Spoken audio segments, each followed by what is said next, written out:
আসসালামু আলাইকুম। গল্পকথা বাই মেহনাজে আপনাদের সবাইকে স্বাগতম। আমি মেহনাজ লুবনা। আজ আপনাদের পড়ে শোনাবো মোশতাক আহমেদের একটি সায়েন্স ফিকশন উপন্যাস 'নিরি', নবম পর্ব। নিরির জ্ঞান ফিরেছে কিছুক্ষণ হলো। দৃষ্টিশক্তি স্পষ্ট হতে আরো কিছুক্ষণ সময় লাগলো। সবার আগে সাইফার মুখটাকেই দেখলো সে। সাইফা তার পাশে বসে আছে, মুখে মিষ্টি হাসি। নিরি সাইফার দিকে তাকাতেই সাইফা হাসিটা বিস্তৃত করে বলল, এখন কেমন লাগছে নিরি? নিরি চোখ সরিয়ে নিজের শরীরের দিকে তাকালো। দেখলো তার পেটটা আর আগের মতো উঁচু নেই। তার মানে তার পেট কেটে বাচ্চাটিকে বের করে আনা হয়েছে। কিন্তু বাচ্চাটিকে কোথাও দেখা যাচ্ছে না, এমনকি ওর কান্নাও শোনা যাচ্ছে না। তাই সাইফার প্রশ্নের উত্তর না দিয়ে উল্টো প্রশ্ন করে জানতে চাইলো, আমার বাচ্চাটা কই?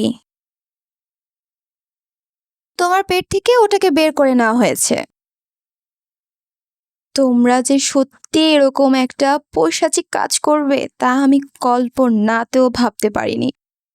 এখন বলো, আমার বাচ্চাটা কোথায়? আছে, আমাদের কাছেই আছে। আমি এখনই ওকে দেখতে চাই। বিকৃত একটা মেয়েকে কেন তুমি দেখবে? এতে তোমার মানসিক চাপ বাড়বে। ও বিকৃত নয়, সুস্থ, সম্পূর্ণ সুস্থ এবং স্বাভাবিক। তোমার ধারণা ভুল নিরি। তোমার যে মেয়ে সন্তানটি হয়েছে সেটি সম্পূর্ণ বিকৃত।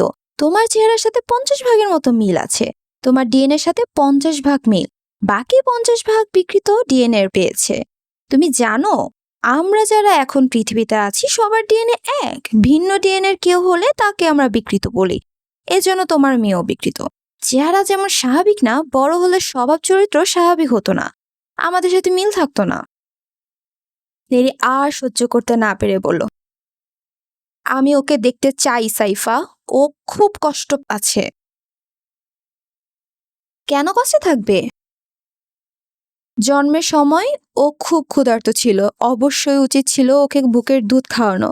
নিশ্চয় এতক্ষণ কাঁদতে কাঁদতে অসুস্থ হয়ে পড়েছে। দয়া করে ওকে আমার কাছে নিয়ে এসো, আমি ওকে দুধ খাওয়াতে চাই। আমি ঠিক বুঝতে পারছি না, একটা বিকৃত শিশুর জন্য কেন তুমি এতটা আবেগপ্রবণ হচ্ছ? তুমি এসবের কিছুই বুঝতে পারবে না, কারণ তুমি সন্তানকে পেটে ধরার আনন্দ উপভোগ করনি, সন্তানের মা ডাক শুনি। তাহলে বুঝতে সন্তান কত আপন, সন্তান কত প্রিয়। তোমাকে আমি অনুরোধ করছি, আমার সন্তানকে আমার কাছে ফিরিয়ে দাও। ওকে না দেখে আমি আর থাকতে পারবো না। ঠিক আছে, আমি ওকে আনতে বলছি, কিন্তু তুমি এক নজরে বেশি দেখতে পাবে না, আর সাথেও থাকতে রাখ পারবে না। কারণ মেয়েটি পৃথিবীতে বেঁচে থাকার যোগ্যতা অর্জন করেনি। সে বিকৃত চেহারা নিয়ে জন্মেছে এবং পৃথিবীর জন্য একটা বোঝা। কথাগুলো বলে সাইফার ইশারা করতেই পাশে দাঁড়িয়ে থাকা নার্স নিরির মেয়েটিকে নিয়ে এলো। মেয়েটি এত সুন্দর যে দেখেই নিরির খুব মায়া হলো। সে হাত বাড়িয়ে মেয়েটিকে কোলে নিল, তারপর চিৎকার করে উঠে বলল, ও নড়ছে না কেন? সাইফা টেনে টেনে বলল, আগেই বলেছি ও বিকৃত। ওর বেঁচে থাকার কোনো অধিকার নেই, তাই ওকে ইঞ্জেকশন দিয়ে মেরে ফেলা হয়েছে। ভয়ঙ্কর ভাবে চিৎকার করে উঠে নিরি সাইফার গলা চিপে ধরতে গেল, কিন্তু পারল না। আশেপাশের নার্সরা সবাই নিরিকে চেপে ধরল। একজন নার্স নিরির কাছ থেকে মৃত্যু বাচ্চাটিকে নিয়ে গেল।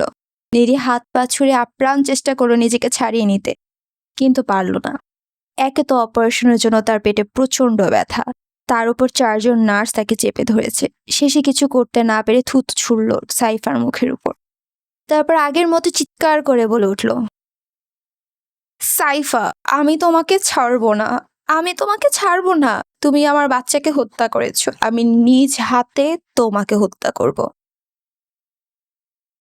সাইফা মুখ থেকে থুতু মুছে বলল, নিরি, তোমার এই পরিবর্তন আমাকে বিস্মিত করছে। তুমি ভুলে যাচ্ছ সময়টা এখন নারীর, অথচ তুমি তোমার শরীরের মধ্যে পুরুষ কর্তৃক সৃষ্ট এক বিকৃত চেহারা শিশুর জন্য কি হাস্যকর এবং অপমানজনক আচরণ না করছো। একটি মানব শিশুকে হত্যা করার ব্যাপারটাকে তুমি হাস্যকর বলছো? তোমাকে বুঝতে হবে, মানব শিশুটি অনৈতিক সম্পর্কের মাধ্যমে সৃষ্টি হয়েছে। নীরি ঝামটা মেরে বলল, কিসের অনৈতিক সম্পর্ক? নীরোর সাথে আমার কোনো অনৈতিক সম্পর্ক ছিল না। তোমরা পৃথিবীর সব সুন্দরকে ধ্বংস করে দিয়ে এখন অসুন্দরকে গ্রহণ করেছো। তোমরা নারী পুরুষের সম্পর্ককে ধ্বংস করেছো, পরিবারকে ধ্বংস করেছো, সামাজিক বন্ধনকে ধ্বংস করেছো, সন্তানের সাথে বাবা মার সম্পর্ককে ধ্বংস করেছো, ছোট্ট শিশুর উচ্ছলতাকে ধ্বংস করেছো। তোমরা সব ধ্বংস করে নিজেদেরকে যান্ত্রিক করে তুলেছো। তোমরা এখন আর মানুষ না, মানুষের চেহারাধারী এক একটা ভয়ঙ্কর শয়তান, রক্তচোষা পিশাচ। তোমরা রোবটদের থেকেও অধম। তোমাদের মনে আজ মায়া মমতা নেই, ভালোবাসা নেই, নেই মানবিকতা, নেই প্রকৃতিতে রক্ষা করার মানসিকতা কিংবা সুন্দরকে লালন করার চর্চা। তোমাদের মন আজ পাথরের মতো নিরেট, ইস্পাতের মতো কঠিন। তোমরা মানুষ না, মানুষের খোলস মাত্র। আমি তোমাদের ঘৃণা করি তোমাদের কৃত্রিমতাকে, তোমাদের এই কৃত্রিম টেস্টিভ জীবনকে। তোমরা ধ্বংস হয়ে যাও চিরদিনের জন্য। এই পৃথিবীতে তোমাদের আর কোনো প্রয়োজন নেই, কারণ তোমরা নিজেরাই পৃথিবীর জন্য সবচেয়ে বড় হুমকি, সবচেয়ে বড় বোঝা। তো তাই তোমাদের ধ্বংস হও তোমরা। কথাগুলো বলতে বলতে নীরি আবার লাফ দিয়ে ওঠার চেষ্টা করলো, কিন্তু পারল না। ক্লান্ত শরীরে সে বিছানার উপর এলিয়ে পড়ল। তারপর হু হু করে কেঁদে উঠল তার প্রিয় সন্তানের জন্য, যাকে সে দীর্ঘ 10 মাস পেটে ধারণ করেছিল। সাইফা একটু দূরে এসে নার্সদের বলল, নীরি খুব আবেগপ্রবণ হয়ে পড়েছে। নীরির আচরণ সত্যিই রহস্যময়। কিভাবে একজন পুরুষ একজন নারীকে এতটা বদলে দিতে পারে, সেটা সত্যিই বিস্ময়ের ব্যাপার। যাই হোক, আমি নীরিকে খুব ভালোবাসি, পছন্দ করি, তাই নীরিকে বাঁচিয়ে রাখতে চাই। তোমরা ওকে ঘুম পাড়িয়ে রাখো। ওর পেটের ক্ষত যতদিন পর্যন্ত না শুকায়, ততদিন পর্যন্ত ও যেন আর জেগে না ওঠে। পরে আমি ওকে শান্ত করব। কথাগুলো বলে সাইফা চলে গেলে নার্সরা নীরিকে ঘুম পাড়াতে ব্যস্ত হয়ে পড়ল। নীরি একটানা 7 দিন বিছানায় ছিল। 7 দিন পর এখন সে কিছুটা সুস্থ। পেটের ব্যথাটা নেই, তবে শরীর বেশ দুর্বল। শারীরিক দুর্বলতা থেকে মানসিক দুর্বলতা তাকে বেশি কাবু করে ফেলেছে। বন্দি জীবন তার কাছে একেবারে অসহ্য মনে হচ্ছে। সে যে কেবিনটার মধ্যে আছে, তার চারপাশ নীল কাঁচ। ওপাশে কি আছে কিছুই দেখা যায় না। কাচের কাছে গেলে শুধু নিজের অবয়বটা আবছা দেখা যায়। আর নিজেকে দেখলেই তার মনে পড়ে নীরোর কথা, মনে পড়ে রি আর তার মৃত্যু বাচ্চাটার কথা। তখন কিছুতেই নিজেকে নিয়ন্ত্রণ করতে পারে না, শুধু কাঁদতে থাকে। সাইফা ভিতরে এসে মিষ্টি একটা হাসি দিল, তারপর বলল, নীরি, আমি জানি তুমি আমার উপর রেগে আছো। নীরি কোনো কথা বলল না। সাইফা আগের মতোই বলল, তুমি বুঝতে চেষ্টা করো, আমি যা করেছি তোমার মঙ্গলের জন্যই করেছি। নীরি এবারও কথা বলল না। সাইফা খানিকটা এগিয়ে এসে বলল, আমি চাই তুমি আবার সামরিক বাহিনীতে যোগ দাও। তোমাকে আমাদের প্রয়োজন, তোমাকে নিয়ে আমরা গর্বিত। প্রয়োজনে আমি মার্শালকে বলবো তুমি যোগ দেবে আমাদের সাথে। নীরি এবার টেনে টেনে বলল, না। কেন? আমি নিরিনে যেতে চাই। আমি নিরিনে ফিরে যেতে চাই। এখানে এই বদ্ধ কেবিনে আর এক মুহূর্তেও থাকতে চাই না। তুমি ঘুরে ফিরে বারবার নিনিনের কথা বলছো। নিনিনকে এক মুহূর্তের জন্য ভুলতে পারছো না কেন? কারণ নিনিনে ওরা সবাই আছে। নিনিনে এখন আর কেউ নেই। আমরা সম্পূর্ণ নিনিন তন্ন তন্ন করে খুঁজেছি। নিরো রিরো সবাই আছে। না, নিনিনে নেই। তাহলে ওরা কোথায়? সম্ভবত মারা গিয়েছে, অথবা আমরা যাদের ধরেছি তাদের মধ্যেই আছে। তুমি ইচ্ছে করলে দেখতে পারো।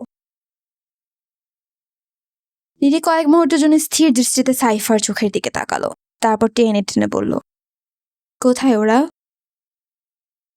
আমাদের এখানেই আছে, তুমি দেখবে? হ্যাঁ, দেখবো, অবশ্যই দেখবো। যদি নীরু ওখানে থাকে আমি দেখলেই চিনতে পারবো। সবার চেহারা কিন্তু একই রকম। আমি নীরুকে দেখলেই চিনবো। কোথায় রেখেছো সবাইকে? এসো আমার সাথে। সাইফা নীরিকে নিয়ে সরু একটা করিডোরে এলো। সেই করিডোরের পাশে ছোট ছোট কাচের জানালা, প্রতিটি জানালার পিছনে একজন করে পুরুষ। তবে তারা সবাই মৃত। কফিনের মতো একটা কাচের বক্সের প্রত্যেকটি মৃত শরীরকে শুয়ে রাখা হয়েছে। নীরি যতই লাশ দেখছে ততই তার শরীরের কাঁপুনি বাড়ছে। প্রত্যেকটি লাশ সে চিনতে পারছে। কিভাবে চিনছে জানে না, তবে সে চিনছে। তার খুব খারাপ লাগছে। সবচেয়ে খারাপ লাগলো 10 বছর বয়সী শিশুদের লাশগুলো দেখে। ওদেরকেও হত্যা করেছে সাইফা। কি নিষ্ঠুর আর নির্মম সাইফা! ভাবতেই শরীর গুলিয়ে উঠছে নীরির। সবার শেষে যে লাশটা সে দেখলো সেটা দিওফের লাশ। সে খুব শঙ্কিত ছিল, এই ভেবে যে নীরর লাশটা আবার তার চোখে পড়ে কিনা। লাশটা চোখে না পড়ায় সে কিছুটা স্বস্তি অনুভব করলো। তবে কষ্টে তার বুকটা ভেঙে যেতে চাইছে। সে আর থাকতে না পেরে সাইফাকে বলেই বসলো, তুমি ওদের সবাইকে হত্যা করতে পারলে? এছাড়া আর কোনো উপায় ছিল না। তুমি পৃথিবীর সকল পুরুষকে নিশ্চিহ্ন করে দিচ্ছ। পৃথিবীতে পুরুষের কোনো প্রয়োজন নেই। চিৎকার করে উঠে বলল, আছে আছে, তুমি জানো না, জানো না, তুমি একটা মূর্খ, শুধুই মূর্খ। এসব কি বলছো নিরি? আমি আর কিছু বলতে কিংবা শুনতে চাই না। আমি নিনিনে যেতে চাই, নিনিনে যেতে চাই। আবার নিনিনে কেন? ওখানে নিরো আছে, রো আছে, রি আছে। আমি ওদের কাছে যেতে চাই। আমাকে নিয়ে চলো। নিরো কি ওই মৃত পুরুষদের মধ্যে নেই? রোরি কি নেই? না, নেই। নিরো আমার জন্য অপেক্ষা করছে। তুমি আমাকে নিরোর কাছে নিয়ে যাও, আমি নিরোর কাছে যাব। তুমি নিরো নিরো করতে করতে তো পাগলই হয়ে যাচ্ছ। হ্যাঁ, যাচ্ছি, পাগল হয়ে যাচ্ছি। নিরোর ভালোবাসা আমাকে পাগল করে দিয়ে গেছে, এজন্য পাগল হয়ে যাচ্ছি। তুমি যদি নিরোর মতো কাউকে পেতে তুমিও পাগল হয়ে যেতে। আমি নিরোর মতো কাউকে পেতে চাই না। চাও না এ কারণেই যে তুমি হত্যাকারী। তুমি ওদের সবাইকে হত্যা করেছো। তুমি নিষ্ঠুর, তুমি নির্মম, তুমি বেঈমান। তুমি আমার বাচ্চাকে হত্যা করেছো। আমি তোমাকে ছাড়বো না। তোমাকেও আমি হত্যা করব। কথা বলতে বলতে নীর হঠাৎই সাইফার উপর ঝাঁপিয়ে পড়ল, কিন্তু তেমন কিছু করতে পারল না। সাইফার সাথে থাকা অন্য 2 সামরিক নারী নীরিকে দুপাশ থেকে ধরে ফেলল। তারপর টেনে হিচড়ে নীরিকে আগের সেই কেবিনে নিয়ে পড়ল। নীর তখনও চিৎকার করে বলছে, আমি তোমাকে ছাড়বো না সাইফা, ছাড়বো না। তুমি হত্যাকারী, তুমি পিশাচ, তুমি অমানুষ, তুমি নিষ্ঠুর, তুমি নির্মম। নীরির আচরণে সাইফা খুব চিন্তিত। তাই সে ঠিক করলো নীরির সবকিছু মার্শালকে জানাবে। মার্শালই চূড়ান্ত সিদ্ধান্ত নেবেন। মার্শালকে অবশ্য সাইফা চেনে না, কখনো দেখেও নেই। নিরাপত্তা সংক্রান্ত কারণে তিনি কখনো কারোর সামনে আসেন না। মার্শালের সাথে সকল যোগাযোগ হয় ইমেইলে, তাই ইমেইলেই সবকিছু লিখতে শুরু করলো সাইফা। শ্রদ্ধেয় মার্শাল, আপনাকে শুভেচ্ছা। আজ খুব গুরুত্বপূর্ণ একটা বিষয় নিয়ে আপনাকে ইমেল করছি। যাকে নিয়ে ইমেল করছি সে হলো নীরি। নীরি পৃথিবীর ক্লোন গবেষণাগারে সৃষ্ট এক দুর্দান্ত নারী ক্লোন। আমরা তাকে রোবটের মূল সার্ভার রুম ধ্বংসের দায়িত্ব দিয়েছিলাম। নীরি অত্যন্ত সফলতার সাথে কাজটা সম্পূর্ণ করেছে। এজন্য পৃথিবীর এখন সম্পূর্ণই নারীদের দখলে। পৃথিবীতে রোবটদের আর কোনো কর্তৃত্ব নেই। মার্শাল, আমাদের জানা ছিল না যে প্রায় 12 কিলোমিটার ভূগর্ভে রোবটেরা কিছু ক্লোন পুরুষকে লালন পালন করছিল। ওই জায়গাটার নাম নিনিন। ওটা একটা কৃত্রিম জগৎ। ঘটনাক্রমে নীরি সেই নির্ণে পৌঁছে যায়। সেটা এখন থেকে 4 বছর আগের কথা। ওই সময় নীরি আহত থাকায় নীরো নামের একজন পুরুষ নীরির সেবা শুশ্রূষা করে নীরির জীবন রক্ষা করে।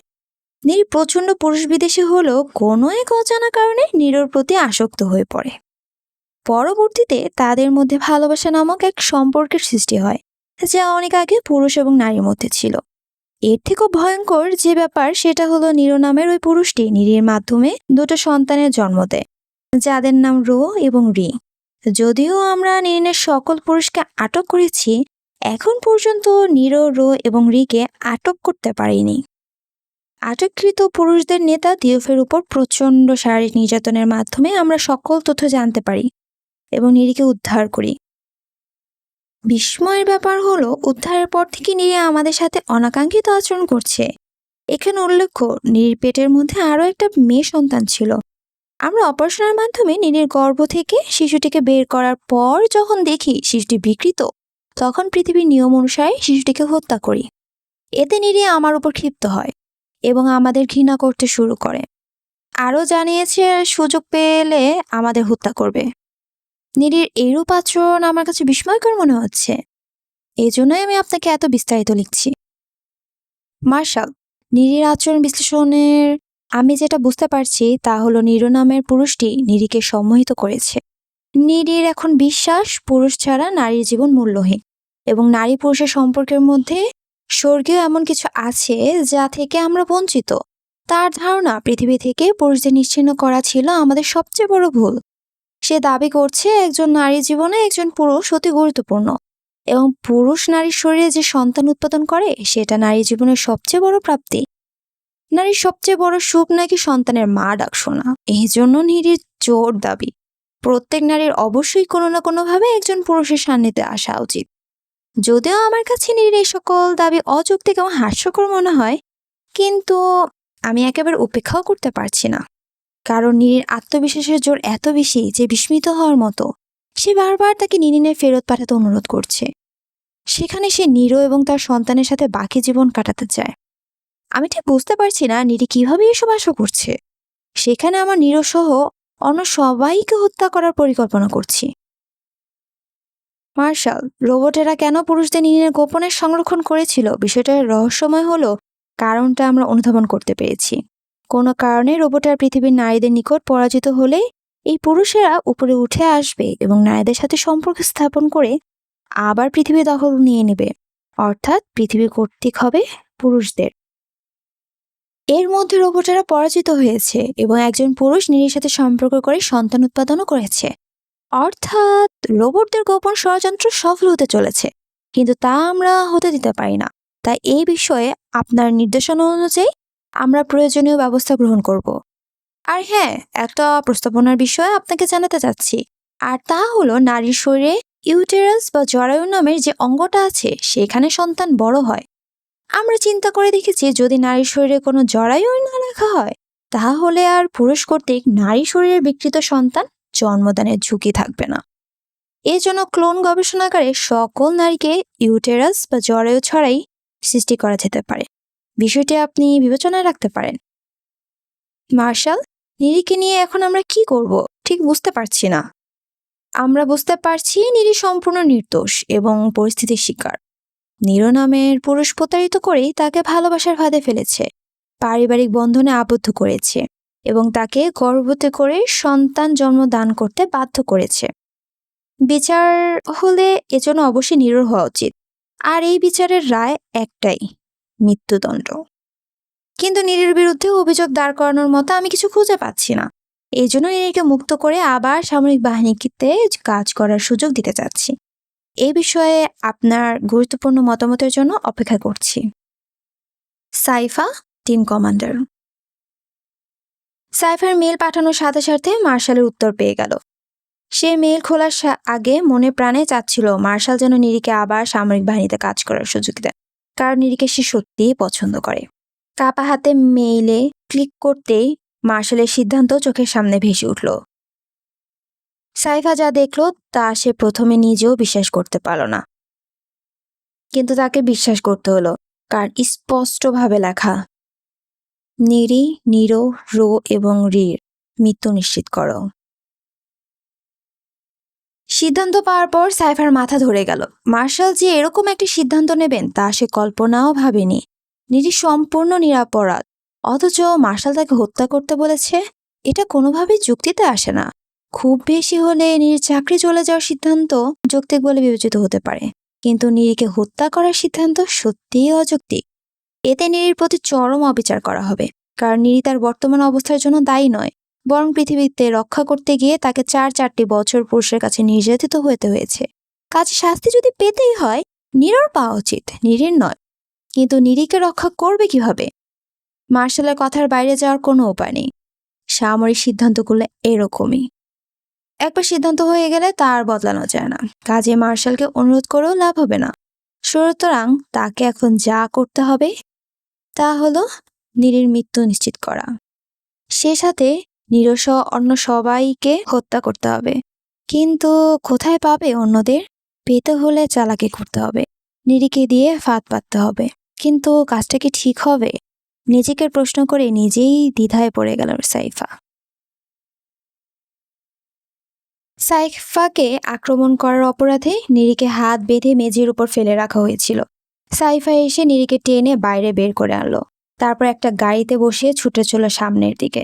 সাইফার সাথে অস্ত্র হাতে আরো দুজন নারী সৈনিক আছে। তার একটু পরপর অদ্ভুত চোখে নীরির দিকে তাকাচ্ছে। তাদের এই দৃষ্টির অর্থটা নীরি বুঝতে পারছে না। কিছু দূর আসার পর নীরি প্রথম কথা বলল, সাইফা, আমাকে কোথায় নিয়ে যাচ্ছ? সাইফা না তাকিয়ে বলল, তোমাকে নিনিনে নিয়ে যাচ্ছি। নিনিনে? হ্যাঁ, নিনিনে। আমি চাই তুমি নিনিনে থাকবে। কি বলছো তুমি?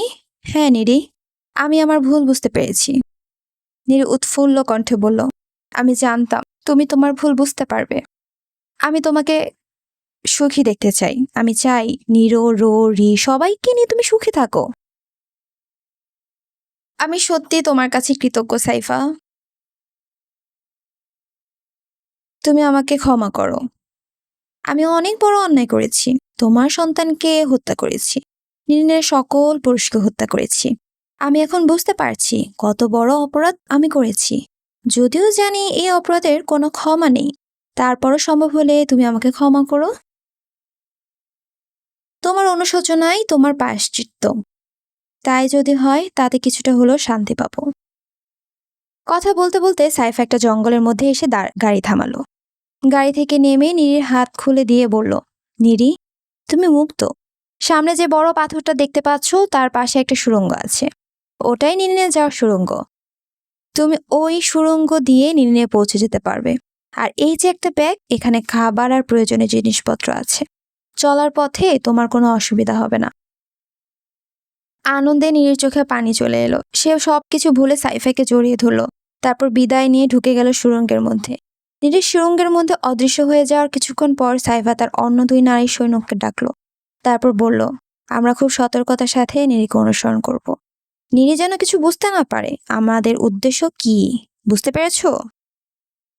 সামনে দাঁড়িয়ে থাকা নারী সৈনিক বলল, বুঝতে পেরেছি। নীরির মাধ্যমে নিরো, রো, রি সহ অন্যদের খুঁজে বের করা। তারপর ওদের কি করা হবে? সবাইকে হত্যা করা হবে। অতএব তোমরা বুঝতে পারছো আমাদের কতটা সতর্ক থাকতে হবে।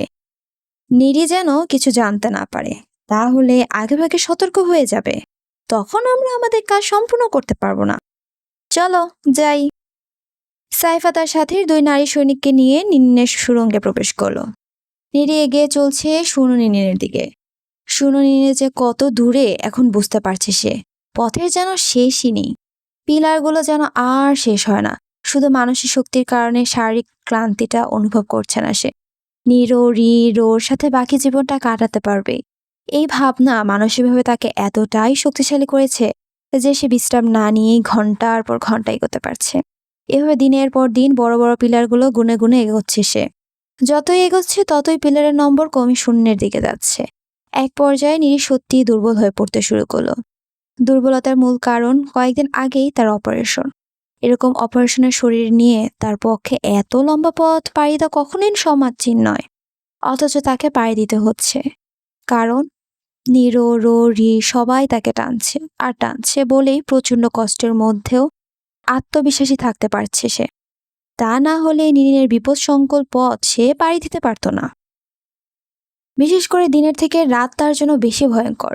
সারাদিন চলার পর রাতের জন্য নিরাপদ আশ্রয় খুঁজে পেতে যথেষ্ট বেগ পেতে হচ্ছে। একবার তো বন্য শূকরদের আক্রমণ থেকে কোনো মতে বেঁচেও গেছে। তারপর থেকে বেশ সতর্ক হয়ে গেছে। এতে অবশ্য গতি অনেক কমে গিয়েছে। নিরির শুনানিনে এসে পৌঁছাতে 5 দিন লাগলো। শুনানিনে এসে নিরির বুকটা হু হু করে উঠল। কেউ নেই এখানে। শুনানিন একেবারে শূন্য।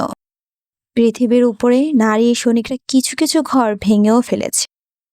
নিরি তাদের ঘরের মধ্যে ঢুকে যখন কাউকে দেখলো না, তখন চিৎকার করে কয়েকবার নীরো নীরো বলে ডেকে উঠল।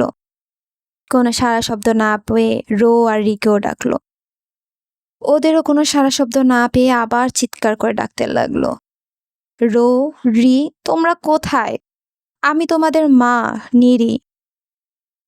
শেষ পর্যন্ত নিরি কারোরই সন্ধান পেল না। মানসিকভাবে খুব ভেঙে পড়ল সে।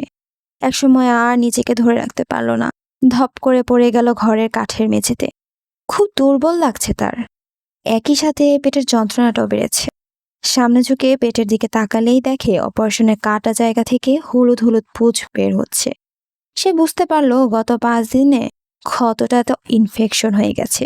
এটা খুবই মারাত্মক, কারণ ইনফেকশন যদি ভেতরের দিকে ছড়িয়ে পড়ে তাহলে তার পক্ষে আর বেঁচে থাকা সম্ভব হবে না। অবশ্য মৃত্যু নিয়ে তার অতটা চিন্তা নেই, তার মূল চিন্তা শুধু একবার নীরুকে দেখা, একবার নিজের সন্তান রো আর রিকে দেখা। ওরা কোথায়, কিভাবে আছে সে জানে না বলেই বুকের মধ্যকার হাহাকারটা বেড়েছে। এক পর্যায়ে হাহাকার যন্ত্রণাটা এত তীব্র হলো যে সেটা পেটের কাটা অংশের যন্ত্রণাকেও ছাপিয়ে গেল। তখন আর নিজেকে নিয়ন্ত্রণ করতে পারল না নিরি। শরীরের সমস্ত শক্তি দিয়ে বারবার চিৎকার করে নীরো, রো আর রিকে ডাকতে লাগলো। চিৎকার করতে করতে তার শরীরটা একসময় একেবারে নিস্তেজ হয়ে গেল, তারপর হারিয়ে গেল গভীর ঘুমে। নিরি বেশ বেলা করে ঘুম থেকে উঠল। পেটে প্রচন্ড ব্যথা। ব্যথাটাকে আমলে না এনে শুয়ে শুয়ে চিন্তা করলো, কোথায় থাকতে পারে নীরো এবং অন্যরা? তার বিশ্বাস কেউ সাইফার হাতে বন্দী হয়নি, কোথাও লুকিয়ে আছে। নিনিনের কেউ লুকিয়ে থাকলে খুঁজে পাওয়া খুব কঠিন। নীরো সহ অন্যদের খুঁজে পাওয়া আরো কঠিন, কারণ তাদের কারোর হাতে বায়োডিজিটাল আইডেন্টিফায়ার নেই। সবাই কোথায় থাকতে পারে হঠাৎই যেন বুঝতে পারল নিরি। সে নিশ্চিত নীরো সবাইকে নিয়ে দক্ষিণ 21,304 নিনিনে গিয়েছে, কারণ ওখানে রোবটদের সার্ভার রুমটা আছে। ওই সার্ভার রুমে থাকলে বাইরে থেকে দেখা যাবে না। এতদিনে নিশ্চয়ই বাইরের সিঁড়িটাও নষ্ট হয়ে গেছে। সেক্ষেত্রে বাইরে থেকে দেখলে শুধু একটা পাহাড় মনে হবে। এরকম মনে হতে উৎফুল্ল হয়ে উঠল নিরি। সে সিদ্ধান্ত নিল সার্ভার রুমে যাবে, কিন্তু দীর্ঘ পথের কথা মনে হতেই চুপসে গেল। দূরত্ব অনেক অনেক বেশি। দূরত্বটা তার জন্য এতটা সমস্যার হতো না যদি না সে অসুস্থ হতো। অসুস্থতা তাকে একেবারে কাবু করে ফেলেছে।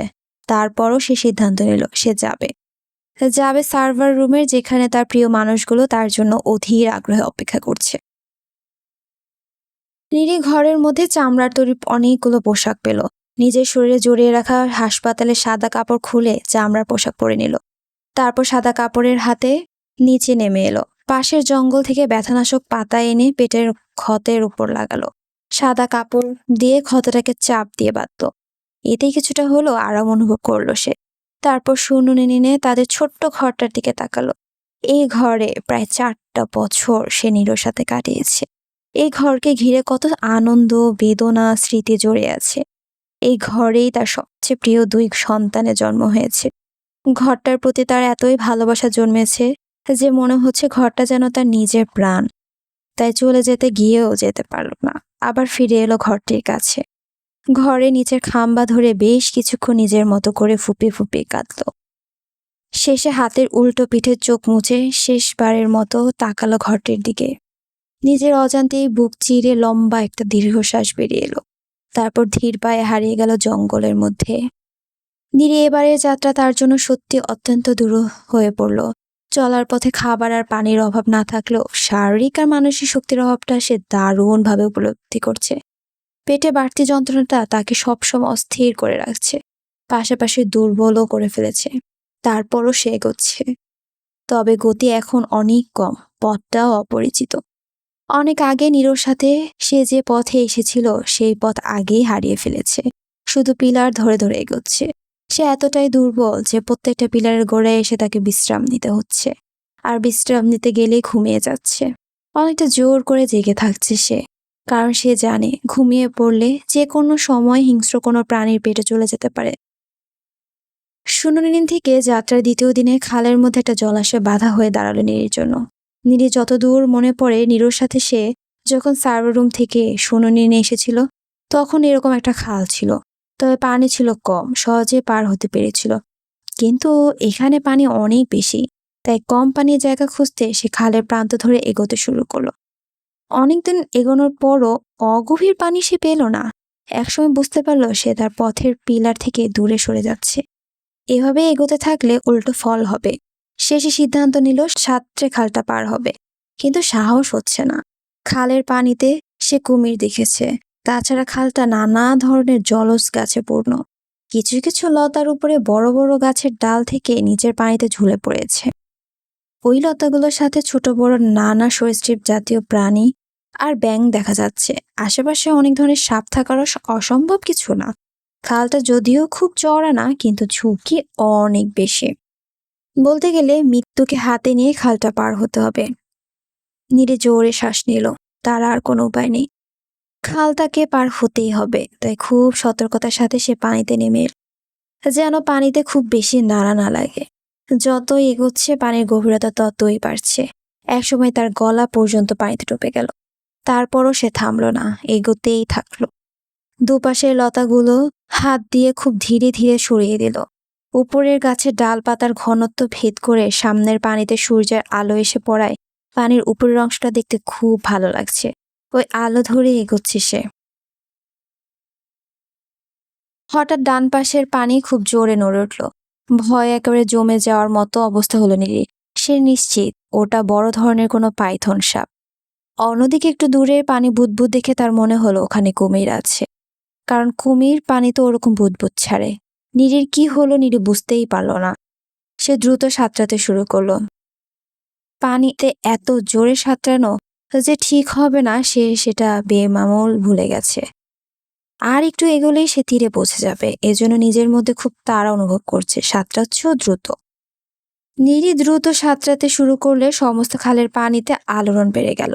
ওখানে ওখানে পানির বুদবুদ দেখে যেমন দেখা যেতে লাগলো, তেমনি দুই একটা জায়গায় ছপাত ছপাত শব্দও হতে লাগলো। এরপর হঠাৎই নীরির মনে হলো পানির নিচে জীবন্ত লম্বা কোনো একটা কিছু তার শরীর স্পর্শ করে ডান দিক থেকে বাম দিকে চলে গেল। প্রচন্ড ভয় পেলেও থামলো না সে। সাতটা একেবারে তীরে উঠল। তারপর হামাগুড়ি দিয়ে তীর ধরে অনেকটা সামনে এগিয়ে গিয়ে তারপর থামলো। পিছনে তাকিয়ে দেখে পানির মধ্যে তখন তীব্র আলোড়ন সৃষ্টি হয়েছে। তবে পানিতে কি আছে তা সে তখনও দেখতে পাচ্ছে না। অবশ্যই একটু বুঝতে পারছে পানির নিচে তার আশেপাশে বড় ধরনের কোনো প্রাণী ছিল এবং এই যাত্রায় বেঁচে গেছে সে। রওনা দেওয়ার চতুর্থ দিনে নীরির হাতে একটা লাঠি নিতে বাধ্য হলো, কারণ তীব্র পেটের ব্যথার কারণে সে এখন আর সোজা হয়ে দু পায়ে দাঁড়িয়ে থাকতে পারছে না। লাঠি ভর দিয়ে একটু একটু করে এগোচ্ছে। কোনো কোনো জায়গায় মাটি নরম হয় তাকে খুব ধীরে ধীরে এগোতে হচ্ছে। কখনো কখনো ঘুরপথে যেতে হচ্ছে। তারপরও সে এগোচ্ছে এগোচ্ছে কারণ সে তার প্রিয় মানুষগুলোকে দেখতে পাবে, তাদের কাছে যেতে পারবে। শুনানি দিন থেকে রওনা দেওয়ার অষ্টম দিন বিকেলে নীরি সার্ভার রুমের কাছে এসে মুখ থুবড়ে পড়ল। উঠে দাঁড়ানোর মতো শক্তি তার নেই। উপরে সার্ভার রুমের দিকে তাকাতেই তার বুকটা হু হু করে উঠল। না, নেই, কেউ নেই। যদি সার্ভার রুমে কেউ থাকতো তাহলে বাইরে ওঠানামার চিহ্ন থাকতো, কিন্তু সেরকম কিছু দেখা যাচ্ছে না। তারপরে নীরির শরীরের সমস্ত শক্তিতে ডেকে উঠল, নীরো, রো, রি। কোনো সাড়া শব্দ না পেয়ে হু হু করে কেঁদে উঠল নীরি। তার জীবনের সব আশা শেষ হয়ে গেছে। বড় আশা করে এসেছিল সবাইকে এখানে পাবে, কিন্তু কাউকে পেল না। জীবনে এর থেকে বড় হতাশার আর কি থাকতে পারে।